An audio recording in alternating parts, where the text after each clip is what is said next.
Seigneur, ta parole au quotidien nous nourrit et nous donne vie. Seigneur, ta parole au quotidien nous nourrit et nous donne vie. Lecture de la première lettre de Saint Paul apôtre aux Corinthiens. Paul, appelé par la volonté de Dieu pour être apôtre du Christ Jésus, et Sosthène, notre frère, à l'église de Dieu qui est à Corinthe, à ceux qui ont été sanctifiés dans le Christ Jésus et sont appelés à être saints, avec tous ceux qui, en tout lieu, invoquent le nom de notre Seigneur Jésus-Christ, leur Seigneur et le nôtre. À vous, la grâce et la paix de la part de Dieu notre Père et du Seigneur Jésus-Christ. Je ne cesse de rendre grâce à Dieu à votre sujet pour la grâce qu'il vous a donnée dans le Christ Jésus. En lui, vous avez reçu toutes les richesses, toutes celles de la parole et de la connaissance de Dieu. Car le témoignage rendu au Christ s'est établi fermement parmi vous. Ainsi, aucun don de grâce ne vous manque. À vous qui attendez de voir se révéler notre Seigneur Jésus-Christ. C'est lui qui vous fera tenir fermement jusqu'au bout et vous serez sans reproche au jour de notre Seigneur Jésus-Christ. Car Dieu est fidèle, lui qui vous a appelé à vivre en communion avec son Fils Jésus-Christ notre Seigneur. Parole du Seigneur, nous rendons grâce à Dieu. Nous nourrit et nous donne vie. Mon Dieu, mon roi, je bénirai ton nom toujours et à jamais. Mon Dieu, mon roi, je bénirai ton nom toujours et à jamais. Chaque jour, je te bénirai. Je louerai ton nom toujours et à jamais. Il est grand le Seigneur, hautement loué. À sa grandeur, il n'est pas de limite. Mon Dieu, mon roi, je bénirai ton nom toujours et à jamais. D'âge en âge, on vantera tes œuvres, on proclamera tes exploits. Je redirai le récit de tes merveilles, ton éclat, ta gloire et ta splendeur. Mon Dieu, mon roi, je bénirai ton nom toujours et à jamais. On dira ta force redoutable. Je raconterai ta grandeur. On rappellera tes immenses bontés. Tous acclameront ta justice. Mon Dieu, mon roi, je bénirai ton nom toujours et à jamais. Nous nourrit et nous donne vie. Veillez, tenez-vous prêts.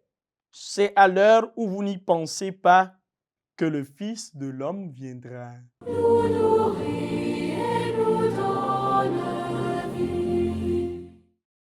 Le Seigneur soit avec vous et avec votre esprit. Évangile de Jésus-Christ selon saint Matthieu.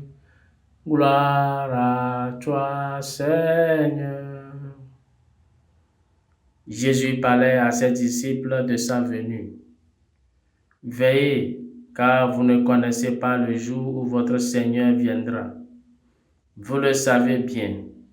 Si le maître de maison avait su à quelle heure de la nuit le voleur viendrait, il aurait veillé et n'aurait pas laissé percer le mur de sa maison. Tenez-vous donc prêts, vous aussi. C'est à l'heure où vous n'y penserez pas que le Fils de l'homme viendra. Quel est donc le serviteur fidèle et sensé à qui le maître de maison a confié la charge de son personnel pour lui donner la nourriture en temps voulu?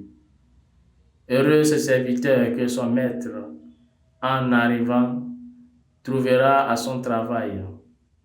Amen, je vous le déclare. Il lui confiera la charge de tous ses biens. Mais si ce mauvais serviteur se dit, mon maître s'attarde, et il se met à frapper ses compagnons, s'il mange et boit avec les ivrognes, son maître viendra le jour où il ne l'attend pas et à l'heure qu'il n'a pas prévue. Il se séparera de lui et lui mettra parmi les hypocrites. Là, il y aura des pleurs et des grincements de dents. Acclamons la parole de Dieu. Louange à toi, Seigneur Jésus. Nous nourris et nous donne vie. Aujourd'hui, nous faisons mémoire de Sainte Monique, mère de Saint Augustin. Paul commence sa première lettre aux Corinthiens par une action de grâce.